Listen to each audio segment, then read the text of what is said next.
What's going on there, guys? Welcome back to another episode of the Craftavore Tastes, and today we're digging into a beer from Braven Brewing Company out of Bushwick, Brooklyn, sort of, and I'll get to the sort of in a minute. This is their Skrrt Double IPA coming in at 8.6% ABV. So, Braven Brewing Company, why did I say Bushwick, Brooklyn, sort of? Well, I've actually known about these guys for a couple of years now. I think they launched in maybe late 2014, early 2015. And they were a contract brewer. I believe they were brewing their beers out of Old Saratoga Brewing Company in Saratoga Springs, New York. And then they recently ceased operations, I believe, in January of this year. So I think these guys are now contract brewing out of Ipswich, Mass, if I'm not mistaken. So yeah, I know that they have actually put in a contract for a physical space in Bushwick that I think they're working on right now. So kudos to those guys. But yeah, I mean, this is kind of one of those craft beers that launched a number of years ago here in the New York City area and kind of went that contract route first, right? So you had a couple of those guys that did that. Bronx Brewery was another one until they got their brick and mortar up and running. The most famous of all, although it's tough to kind of call them contract brewers in a sense, was Grimm Artisan Ales. So they actually went and contracted out and brewed in different locations, to kind of brew their beers, which I believe is similar to kind of what Braven is doing. But yeah, when they kind of burst onto the scene, I really hadn't seen or any of their particular beers.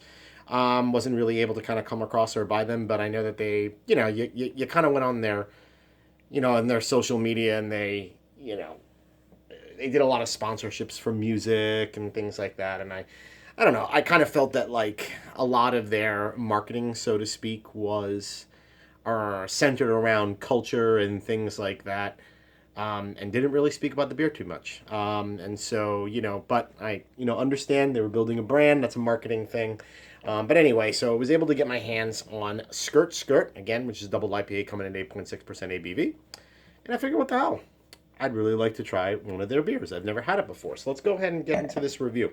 Let's pop a top on this guy, get it into the glass, and obviously go through the drill, right? Appearance, aroma, taste, and then, of course, we're going to rate it. So let's go ahead and just pour this guy straight into the glass. Awful poor job, as usual, on camera, which is my MO. All right, so let's go ahead and take a look at this beer.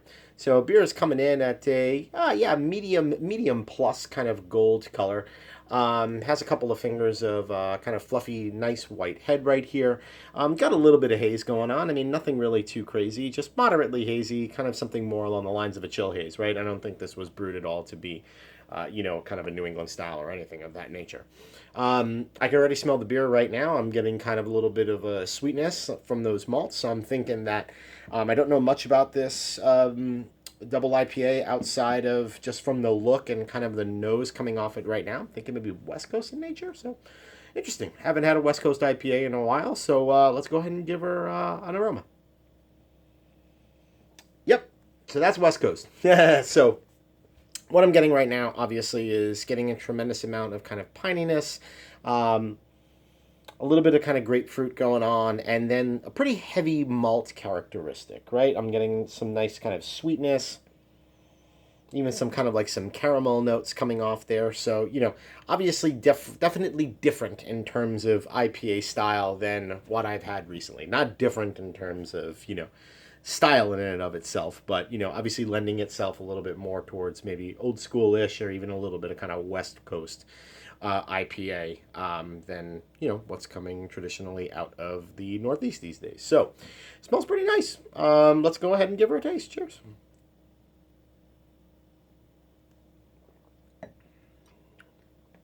Okay. Ooh, yeah. So definitely, like I said, I'm gonna build on my kind of thought process on being kind of West Coast in nature. Yeah. Big pop of bitterness up front. Grapefruit, still a little bit of pine there. Pretty malt heavy, right? Like, what it kind of reminds me of is like those kind of quote unquote East Coast IPAs from maybe 10 years ago, I would think, in the East Coast, where They were brewed by East Coast craft breweries, but leaning towards and built off of kind of that West Coast IPA flavor profile. The only difference I see here is that it's not as bright as a West Coast IPA. Like, it's pretty malt dominant and pretty malt heavy. Going back in for another taste.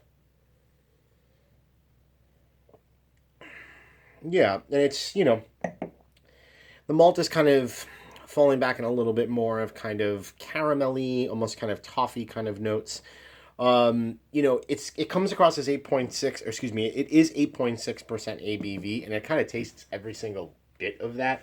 It does have a bit of alcohol bite and alcohol heat on it, which, obviously, again, the way IPAs have kind of transitioned a little bit more towards, the New England and the hazy style where, perceived bitterness and alcohol and all of those different things have kind of taken a bit of a back seat. So, I'll say it, one of, one of my frequent, watchers and subs, Bud Rose. I hope you don't, Bud, I hope you don't mind me shouting you out in this video. But yeah, it tastes like a beer used to taste, right? Like it tastes like an IPA should taste, you know what I mean? Of what we kind of remember from a number of years ago. So from that perspective, it's definitely refreshing, to kind of have and harken back to this particular style, especially in today's game that's dominated by, hazy juice bombs. So that's super cool. I kind of dig that. But again, it does have a bit of heat on it, and then obviously a tremendous kind of pop of bitterness. I don't think the IBUs are listed here, but I'm going to probably say they're north of 85, maybe even somewhere in the 90s. I would like to kind of look that up to see if I'm relatively close. But it's got a pretty big pop of bitterness. So going back in for another taste. Yeah, absolutely. So let's go ahead and give her a rating. So the Braven Brewing Company's Skrrt, and I'm not going to, probably pronounce it the way that it should be. I ain't doing that. I'm not going to embarrass myself.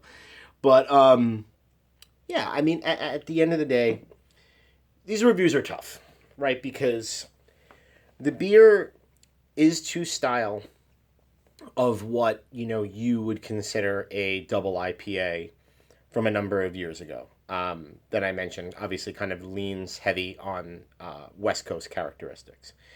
And so for me, having been through the last number of years and the transition to what IPAs, especially in my area of the country, have become, it's tough for me because there's a part of me that my palate has kind of changed and has kind of shifted. But then at the same time, I straddle and struggle with the idea to say, there's absolutely nothing wrong with that particular beer. And for the style of what it was meant to be brewed, it is delivering exactly against that particular style. And so, it's interesting because, straddling that line is hard, right? Especially nowadays when some great, incredible, old school kind of beers, and I even hate using the term old school because I'm talking about probably 10 years or less. And so a lot of those beers are not kind of getting the love that they kind of should be getting because I think a lot of us in the craft beer industry have been just so heavily saturated with those New England style IPAs and kind of getting used to that particular style. And then in our minds, we believe that those older styles are no longer good, right? And that's just the complete opposite of what it should be. And so I'm going to rate this beer appropriately for kind of an older school, East Coast / kind of West Coast characteristic double IPA from Braven Brewing Company. I am going to give this beer, I'm going to give it a 4 caps. Yeah. Because ultimately, in the end, it delivers upon what those styles are meant, or what that style is meant to be. It's big, it's bold, it's brass, it's a bit aggressive, but those grapefruit and pine notes really pop through in terms of the beer. It then kind of finishes through with a bit more of a kind of caramel and more bodied and more sweet from the malt. And then you're left kind of with that big kind of pop of bitterness on the back end from those higher end IBUs that lingers around and kind of reminds you of, hey man, you're drinking a double IPA. So 4.00 or 4 caps from the Craftavore Tastes on the Braven Brewing Skrrt Double IPA. That'll do it for this episode. I hope you join me again for another episode where I drink, I review, I rate, and I repeat. Cheers.